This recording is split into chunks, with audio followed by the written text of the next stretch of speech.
Hi guys, welcome back to another edition of Relatable. I'm your host, Stephanie Michele. Over the weekend, the world lost a really special person, Claire Weiland. Despite incredible odds, this vivacious 21-year-old lived life to the fullest. She was a constant teacher, a student, and a total goofball. She encouraged people to live and not get caught up in things that were completely meaningless. I only had a few moments with Claire. One of them was earlier this year when she was on the show. And each of these moments had something in common.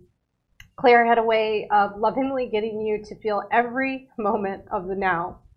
Each of these moments are a gift, and I'm very grateful for my time with her.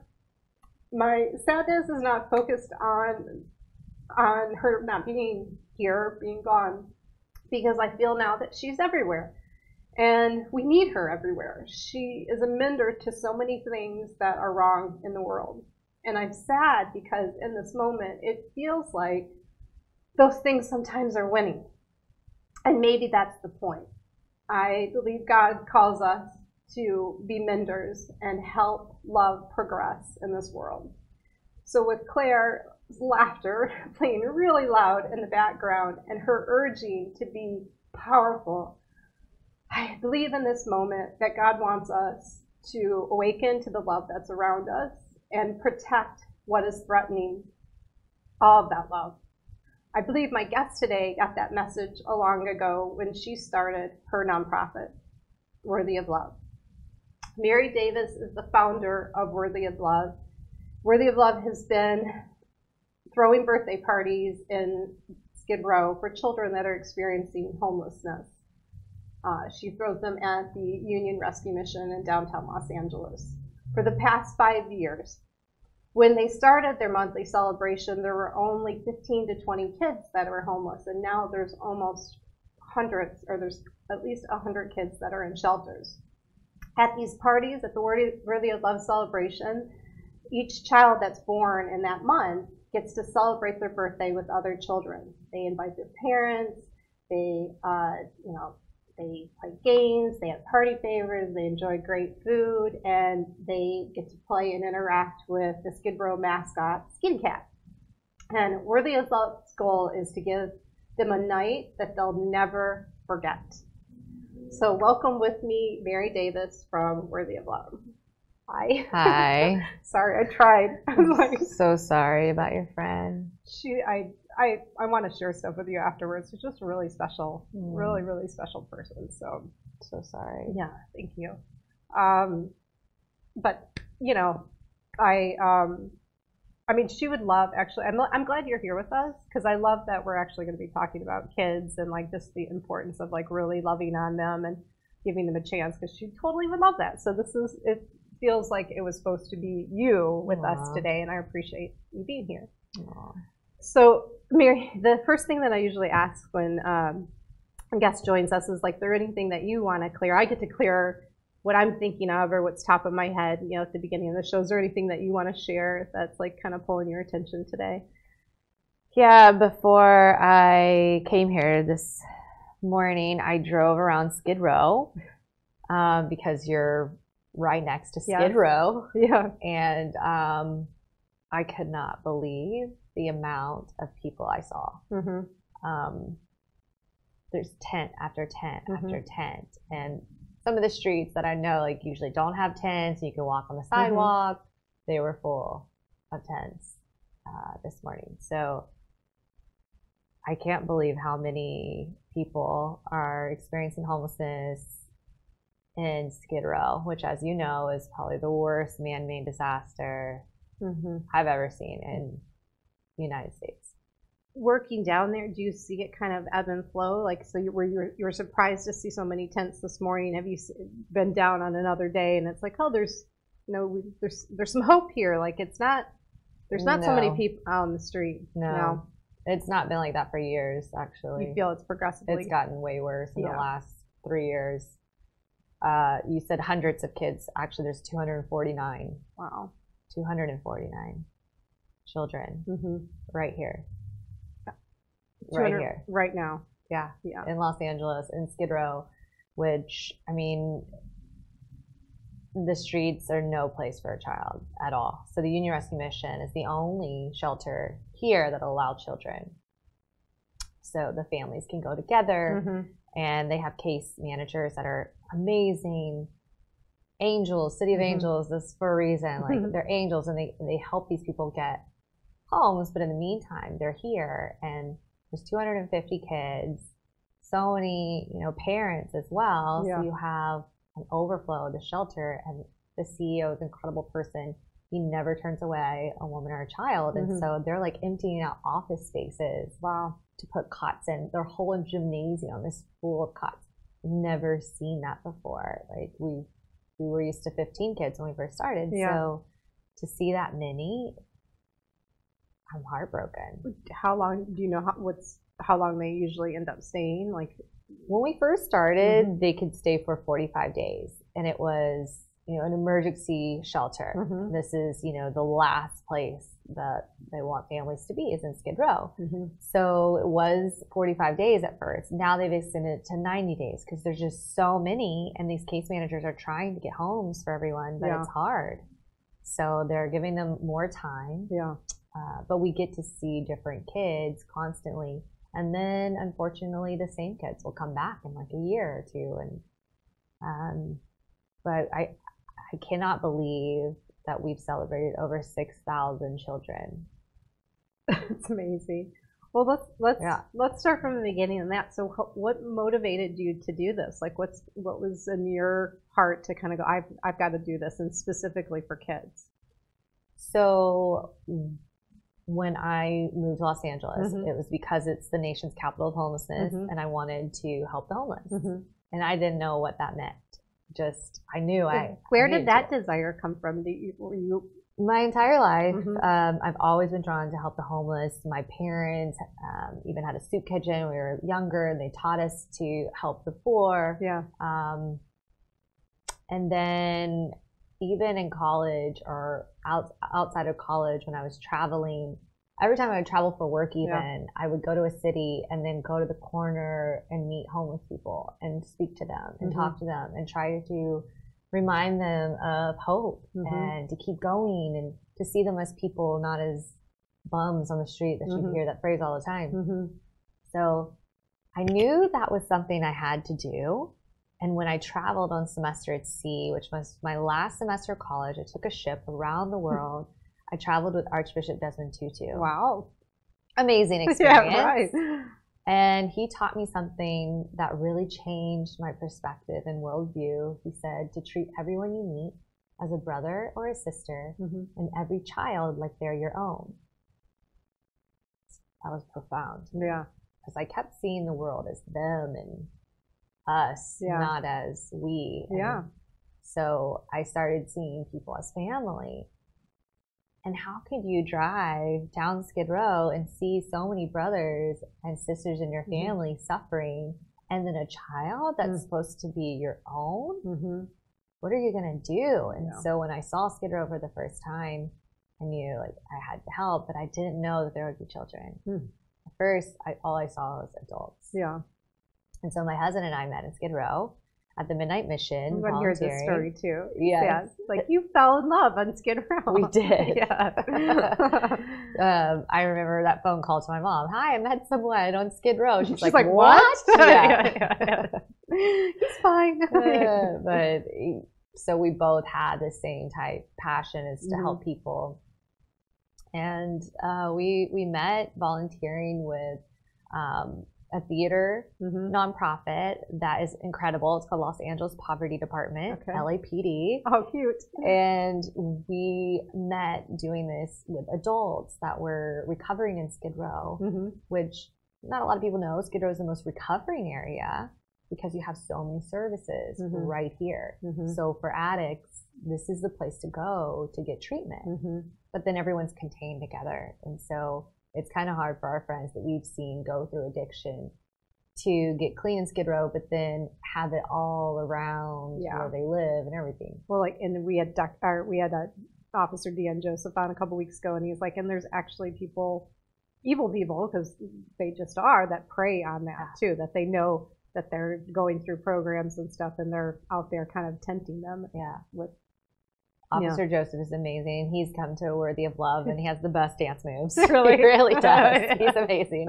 But for him too, I'm sure it's shocking and to see kids, because you do see the evil, and you do see, I mean, it doesn't feel right to walk a block and think this is our nation. This is the grossest thing I've ever seen. And now there's kids in the mix. So my husband and I kept seeing more and more children in the parks in Skid Row. And I was like, where are these children staying? Like, there's children here? And so we found out they were staying at the Union Rescue Mission. I signed up to be a volunteer. And I said, you know what? Let's do something for these kids. Meanwhile, personally, my husband and I suffered a miscarriage. I've always wanted to be a mom. I mean, I even remember my Cabbage Patch Kid's name, Laura. Her birthday was October 1st. Okay, like I've always wanted to be a mom. And so, like, losing our child, miscarriage, was really hard, and we were far along too, and it was really, really tough. And I said, you know what? We weren't able to throw a birthday party for our child, so let's do it for kids that don't get birthdays. These kids in Skid Row, I bet you they don't have a birthday party. Sure enough, I went and volunteered and asked, do you throw birthday parties? And they said, no, but we do have a cake that's donated every last Thursday of the month, and we sing happy birthday every last Thursday. I'm like, well, can I show up with a party? They're like, sure. Can I bring a party? Can I bring a party to that cake? I love it. So once I got the green light, we showed up on that last Thursday, January 2013. I showed up with streamers and balloons, and of course the cake was donated, and I got birthday gifts for everyone that was born in January. You know, we had about 15 kids at the party, and I forgot music. So I had everything. I was like, this is a great party. And then I was like, wait, what do we do for entertainment? The kids didn't even care. They had a blast. They had a ball. I remember we got this pink Dora the Explorer boombox. They're like, we have this boombox, and it was like a CD player. And we didn't have a CD. We played the radio station. It was like scratchy, but it still was fine. And even like one of the birthday gifts for a little girl, it was a boy's present, because I didn't ask for ginger. Of course, I forgot that too, music and like, all these things. Right. And so she gets a toy truck, and she is so happy. And I'm like, oh, I have a girl present, I can switch it. And she says, no, I love this truck. I love this truck. And I was like, oh my gosh, they don't get anything. And just one thing that like probably a regular kid would be like, I don't want a truck. I'd rather have socks. Come on. Exactly. But she was so appreciative of this truck, and I knew then, I was like, wow, we're making a difference. Like we have to keep doing this. Like there's no way we can stop doing this. And so next month we showed up. The next month with music. With music. You better believe it. You better believe it. And we just kept showing up every last Thursday. And it was out of my pocket at first. No big deal. You know, dollar store, streamers. It's only 15 kids. Didn't really think like this is going to keep continuing. But I said, well, we'll keep coming if there's still kids. And it got bigger and bigger and bigger.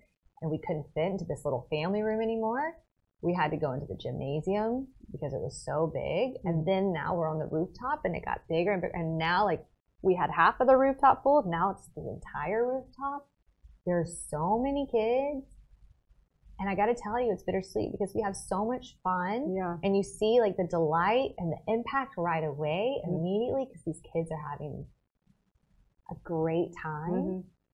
But then you leave wondering what's going to happen to these kids when we go. Like, this isn't fun anymore. It's got to feel weird. So by the next birthday party, you almost don't want, like, are you hoping to see some of the same kids or not? You're like, hoping to not see any kids.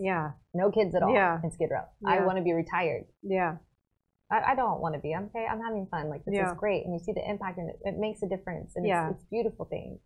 But I don't want any kids in Skid Row, period. It's just not a place for a child. It's a disgusting place. And you do see them come. Have you had kids from the first birthday party that are now coming to the year 5? Have you seen? No, I mean, you'll see that here and there, but the work that the Union Rescue Mission does is quite phenomenal. And they also have a sister shelter called Hope Gardens. And Hope Gardens is in Selmar. It's away. It's beautiful. You have more of a residential setting to where they can have, you know, an apartment and bunk beds, and they give these amazing services to the families where they can really get out of homelessness. But they don't have that many beds, and they don't have that many places like that here in Los Angeles because most neighborhoods don't want services available to families experiencing homelessness. Have you heard any? Do you get involved in the politics of like what kind of solutions are being talked about for Skid Row? And yeah, you know, I definitely vote, and I definitely, you know, stay posted on what's going on and how I can help. But it's heartbreaking that there's not something that can be done today. You know, it's all like, oh, we're going to build and we're going to do this, and okay, great, but what about tonight? You know, and I think that's really important that the Union Rescue Mission has its doors open because there is nowhere to go. And so instead of being on the streets, which we know is a disgusting place, they're in the shelter, and we invite every single person who's in the shelter that night to come up on the rooftop, have a night where they can escape the reality of where they are just for a moment, to feel normal again and to feel like a kid again, which I think is very important, even for adults. Yeah, I agree. Well, speaking of kids, like where did Skitty Cat become involved? Like, that? How did Skitty Cat come into existence? I guess is the question. So I was the mascot at University of Alabama. You were? Roll Tide.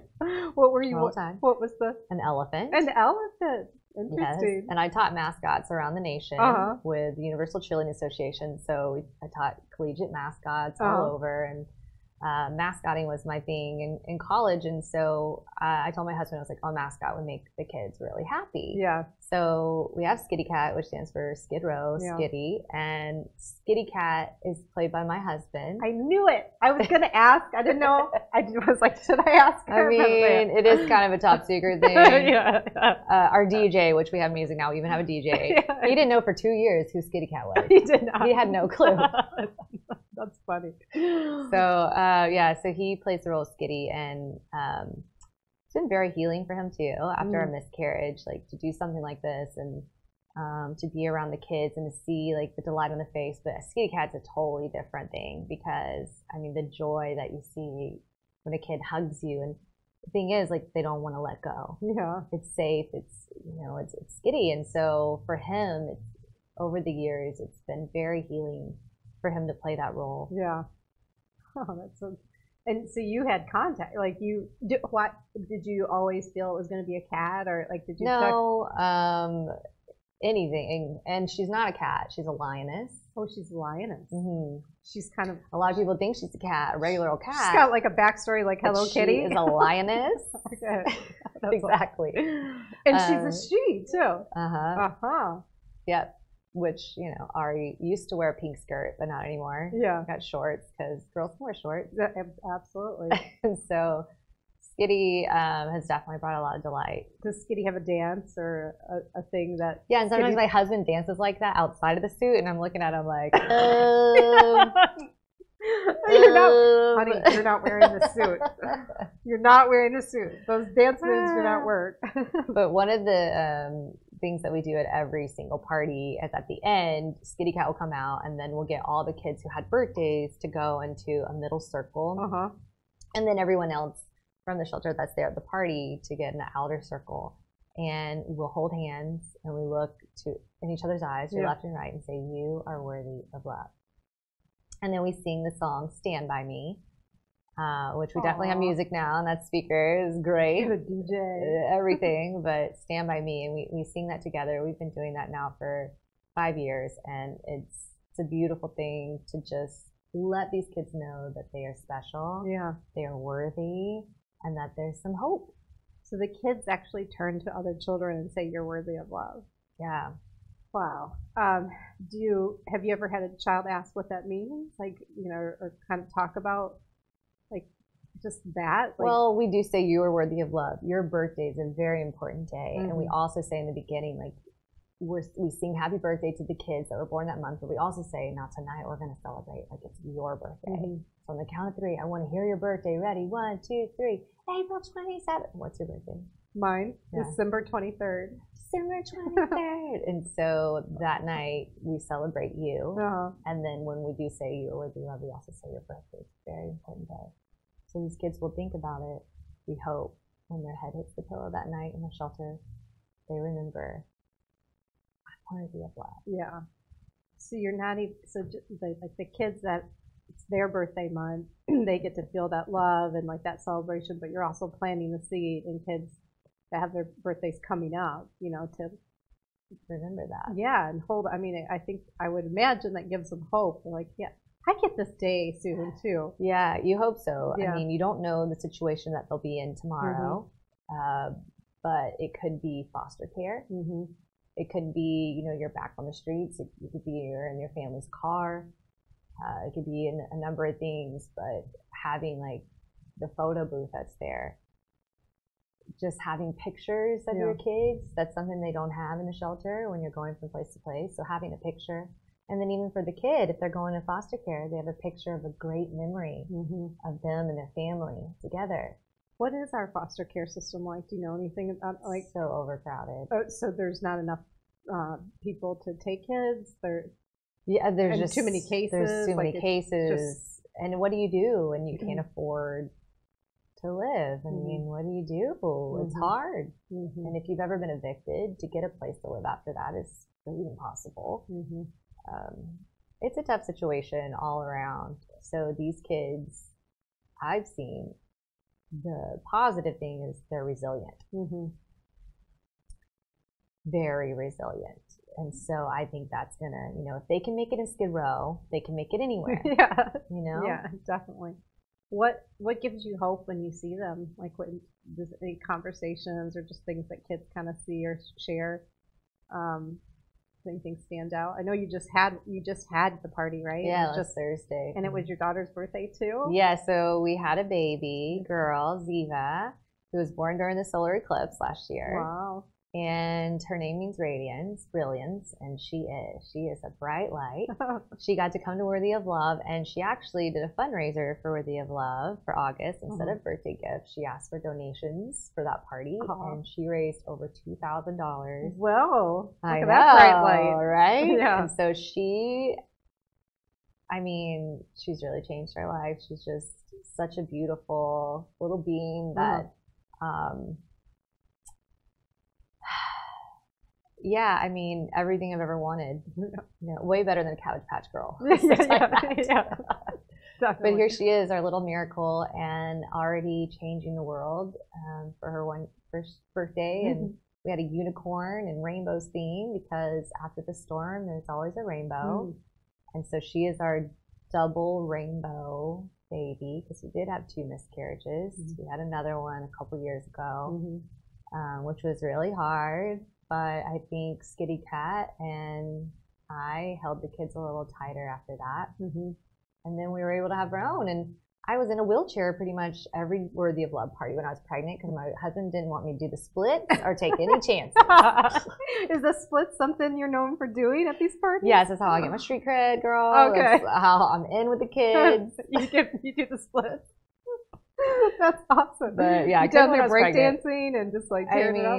I wouldn't say breakdancing, but the splits is like good enough. Okay, if you drop the splits, then you are that's special. That's hilarious. But yeah, so Ziva's first birthday was last week, and it was amazing. The kids had such a great time. But you're asking like the kids like tell me about hope or whatever.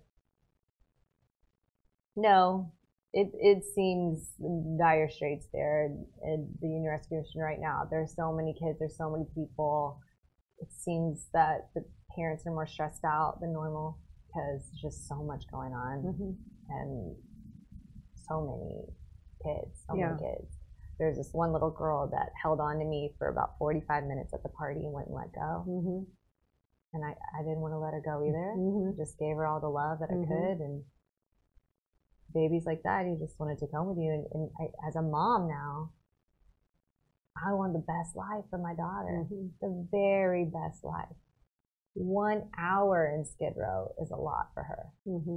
You know, even on a rooftop and it's a party, it's still, I think, like, she's hey, seeing stuff. You know, she's feeling, seeing, exposed to sickness. And that's why we didn't bring her for a whole year, because think about how many people are living there on top of each other. Like, it's devastating. It sounds like, too, so the party is a break in everything else that they're going through. So you know, when I asked, like, are you hearing things from them? Well, I'm kind of glad that you said no, because this shouldn't feel like counseling or them experiencing their daily life right now as being a homeless child in Skid Row. It should be like, yeah, it's a real party. Like, we're going to rock out. Like, we're going to have a good time. Exactly. So that's what the focus is on, and you just make sure that they're all having a good time. Absolutely. And the volunteers who come, some of them, it's the first time they've ever been to Skid Row. So I really think it's great for people to come from all areas of Los Angeles to see it, because I do feel like this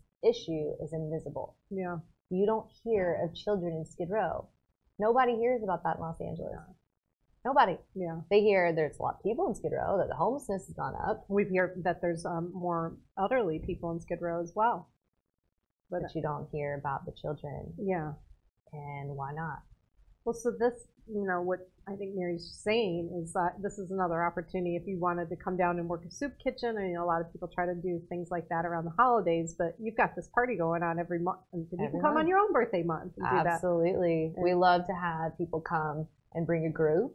So you could do it together. You could see what it's like. You can really show the kids, like, hey, Citibank, I'm just using Citibank, I don't know why, but or whomever, your company cares about these kids, and you come out together. We just had Keller Williams Young Professionals come out, and they were phenomenal. They put together dog collars and puppy boxes for these stuffed animal puppies that the kids could adopt. Oh, cool. And we had 10 puppies come that were very therapeutic for the children to pet and to hold and to play with.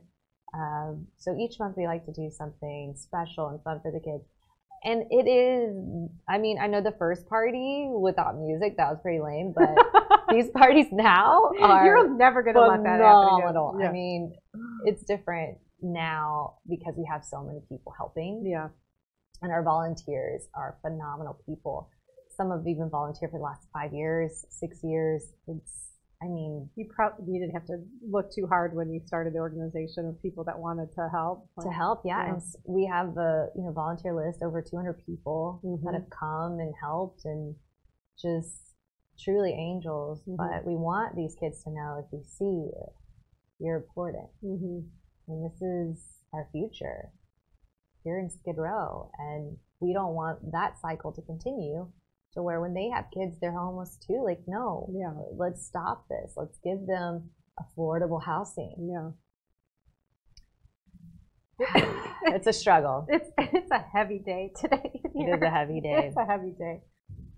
It's life, though. I mean, this is real. You know, that's all I can say. It's like these are things that are really going on, and you know. One of the reasons we did the show is just to make people aware and maybe encourage thoughts of like what you can do in your own community, or you know, there's always a place to use specific talents to like mend some of these things that are just not right in the world, and this is definitely one of them. You know, for sure.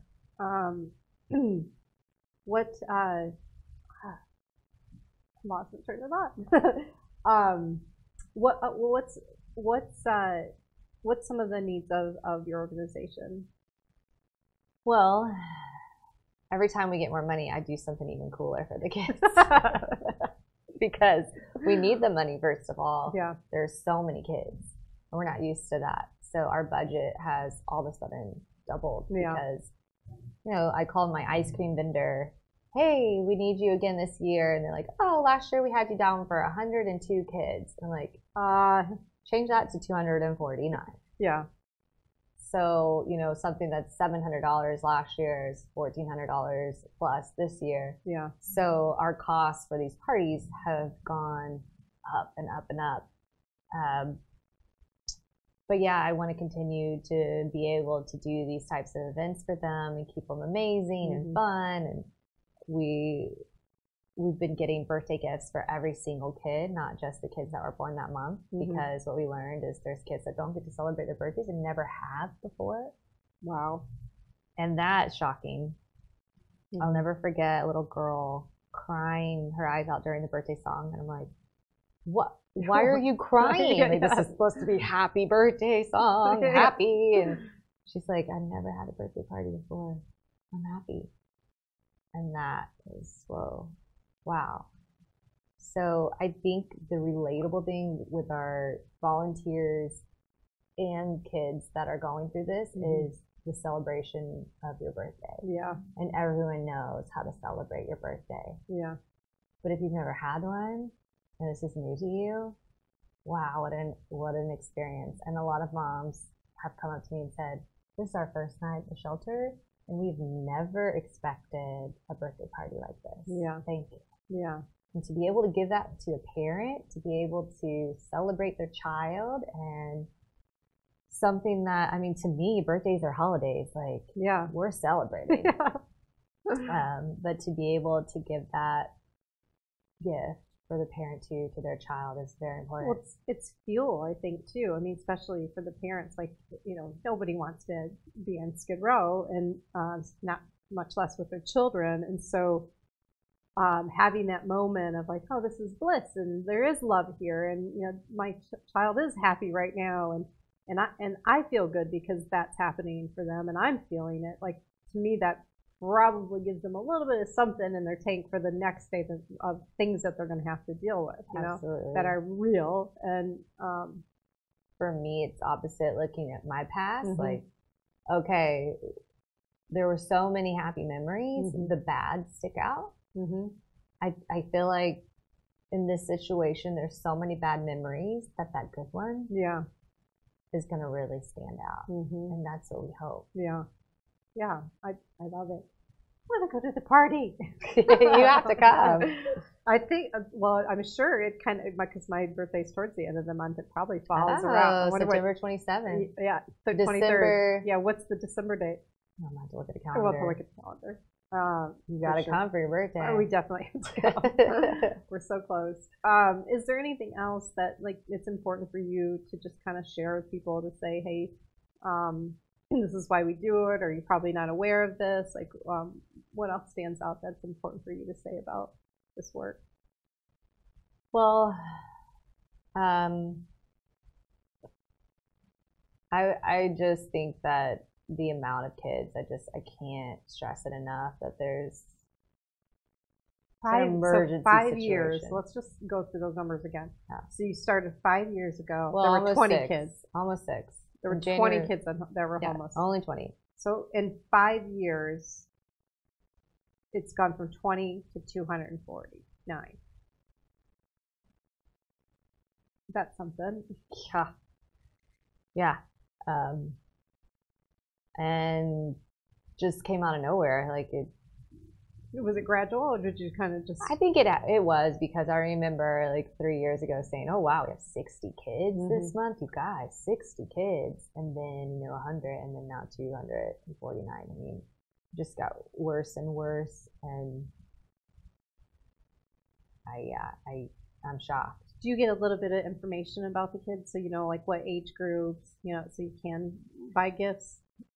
We do it across the board. So we used to do specific children, and we would come with like 12 birthday gifts for those kids and pick out the gifts. And my friends spent hours in Target, and it was fun. Yeah. We'd always get like the best. I love shopping for kids. Oh, it's so much fun. And then newborns, to me, I could spend like 5 hours. Like little tiny. This is just so cute, right? Every little thing, you're like, I gotta get that. Yeah. That was really fun, and we would do that, but then, you know, we would show up with 12 gifts, and like 3 of them would be in foster care, 2 of them would already move on, and then all of a sudden we would have 6 kids show up that had birthdays that month. So it got a little too hard to keep up with, because it is an emergency shelter, and so the kids are constantly changing. So we just do it for every kid.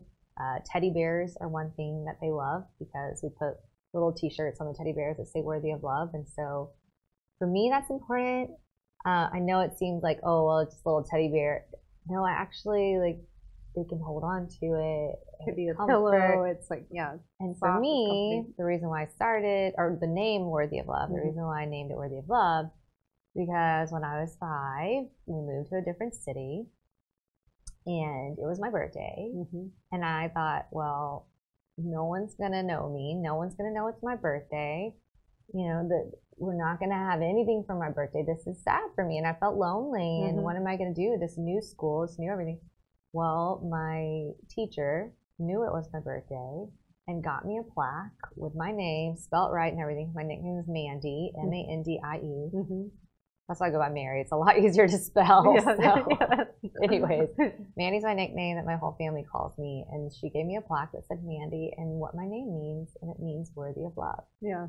This little plaque I still have next to my bed, and it sits on my bedside to remind me of a small little gesture that meant the world to me, because I felt important, I felt seen, I felt loved.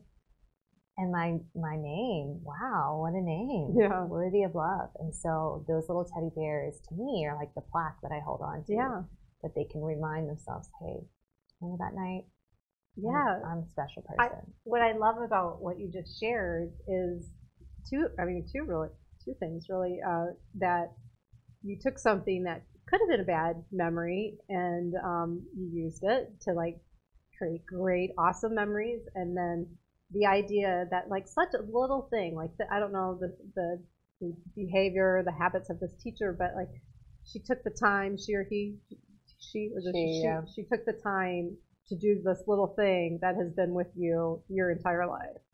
And in both cases, like it just feels like something that we should be reminded that even like a really dark time, like feel it, you know, like today we're feeling a lot of things in here, like feel it, do something with it, you know, don't let it be buried. Like it could sprout into something really beautiful. And I think that's, you know, your story and what you're doing. And then to be a person that like is in a position to just do one little thing, and you're like kind of talking to yourself, oh, but my to-do list is too long, or oh, they won't probably won't mean that something that much to them. No, it will. But she just told you, like, just do it. Like these little things, like what else do we have, really, honestly, without them? So like if you think that, hey, I bet you my friend would appreciate this, or you know, oh, this new person's moving, and I'm gonna make sure that they know that they're worthy of love, or that we see them. Do it. Easy stuff. It's like easy stuff to do, and we know because you do this, and you know, I care about these things too. It's like you get so much out of giving something like this. Absolutely, you really do. Like it's so mutually fulfilling and full of love that why would you rob yourself of that? You know, like, so just do it. Yeah. I think whenever I wanted to start Worthy of Love as a 501c3, because there were just so many kids and I couldn't do it out of the pocket anymore. I needed support. And I called the founder of Los Angeles Poverty Department, the theater group in Skid Row. And I said, John, like, how do I do this? Like, I need to get my paperwork together. I need to do that. He's like, no, just do it. That's the whole point of a nonprofit, is doing the work. Just go out and do it. And so we did it for about a year before we got the 501c3. And I'm glad I did it that way, you know, instead of waiting to get everything in order, because all those kids that year experienced something so beautiful. And you don't know how it changed your life. It could. Yeah. Well, and I think too, you know, there's so many things in life where you, the first step seems really hard to take. So, and what's kind of coming up for me and what you shared, it's like, yeah, kind of doing all that paperwork, that seems really hard, but that didn't have to be your first step. Like, you're like, okay, if this first step seems really hard, let me find another first step. Exactly. And then you can come back to that. But like, it shouldn't, if you're trying to do something and you can't even think of one step that you can take, that you actually can take and feel good about it, then it's not your first step. Try something else. And then you can come back to, you know, doing all that yucky paperwork. You know, right? Like, I'm sure people probably helped you, you know, once they saw what you're doing too. My mother-in-law's an attorney, so there you go. It worked out. It worked out. All right. Well, so let's shift gears a little bit. I'm definitely going to be sharing all the links so people can donate. They can find out when the birthday parties are. You can show up and volunteer, so everybody will know how to get a hold of you and come experience a really special birthday party. Awesome. We'll do that. I would like to shift the energy a little bit in here because it does feel very heavy today, and it's okay because it's real. It's light. And how we do this normally, so we have this fun little box of questions that are off topic and, just will show that we can change how we're relating together pretty easy. And I'm just going to randomly pull a question out of this box. Sometimes the box is, well, that one was upside down. What's the most scared you've ever been? Scared. Ooh, that's deep. That is deep. And heavy. Whoa. I guess the box wants us to stay. It's like, it's fine. You guys can stay in this. It's heavy and real and full of love. So I would say the most scared I've ever been was Ziva. We just found out we were pregnant, and it was after a long day at work, a long day on my feet, and I came home and I started spotting. And I just said, Lord, I cannot do this again. I can't. Yeah. And so my husband and I were terrified, laying in the bed. My mom made us hold hands and start singing a song. But I was so scared I was going to lose our baby. And I seriously said, I can't. I can't do this. And we were scared until we saw our heartbeat the next day in the ultrasound and I could breathe again. But any moms out there that go through miscarriage, they know like how scary it is, even when you're finally pregnant and you're doing it all over again. It can be a very scary thing. Yeah. So, but it turned out to be okay. Very okay. Yes, she's here. She's here. She celebrated her birthday. But I told her every day in the womb that she's a survivor and she's going to live till she's 120. She's going to change the world. She probably will live to 120 and probably longer with all the crazy things they're doing to make us live longer. You want another question? Okay, sure. Let's see. Come on, let's get. Oh, what's your guilty pleasure? Guilty pleasure. Ooh, I would have to say chocolate. I was feeling that. I just knew. Maybe I was like thinking of my own. I'm like, there's chocolate coming lots of chocolate. Is the cake usually chocolate? Yeah. Yeah. Well, the cake actually is marble because yeah, it's for both. So. It's got a little bit of. Do you want to ask me a question? Yeah. Try to shift some energy in here. Do you believe in ESP? Yeah, kind of. Yeah. I mean, what I believe in is we're all connected, and that there's reasons why you pass people on the street, and like you're sharing the world with them, and much like you said, brothers and sisters, it's like we're here. So I believe that there are ways that we can communicate without words, just because we are connected. Like I think that's God. Like somehow we're threaded together, and and moments and things that we're supposed to do together. So yeah, I agree. Yeah, it's important. All right, let's do one more. Yeah, let's do one more. We got a little bit of time. What's your biggest pet peeve? Oh, this is easy. Much to what we just talked about, I have a hard time with people that don't see that they're sharing the world together, that we are in it together. So silly things, like I walk, my home is 2 blocks from here, and I walk everywhere downtown. I gave up my car when I moved here, and I just walk, and I love it. Because you do start to see people and they know you, but you also see, I would say like 3 out of 5 people that you pass are like head down on their phone, and that screen time is so much more important than you, or like sometimes their own life. Like I've watched people walk out in the street and they're like, hey, stop texting, like you're gonna get killed.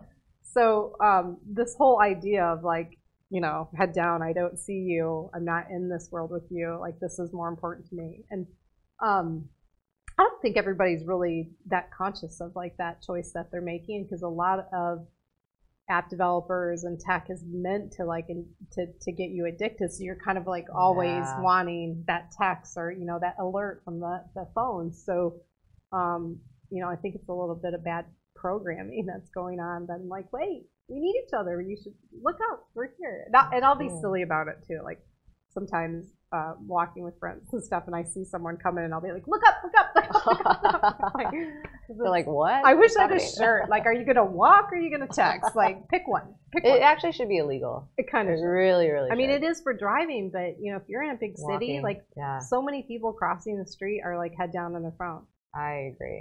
And I've watched it, like, Oof. I mean, so many times people walking out in the street. I did it one time myself, and that, like, after that, that was one of the catalysts too. I have no alerts turned on my phone, so I don't get messages for texts. I don't get messages for any social media. They're all turned off. I check it when I, you know, want to, but I stopped this and this reaction. And even to this day, like the other reason why I stopped is I would watch myself self-interrupt. So like the pattern was so habitual that, you know, that I would allow those things to interrupt me, that I would be like working on tasks or, you know, doing work.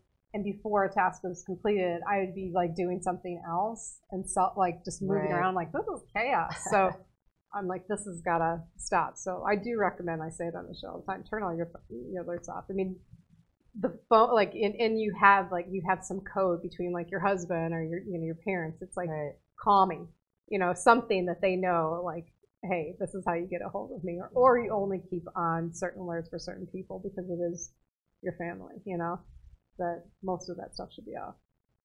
I agree. That was my long answer to that.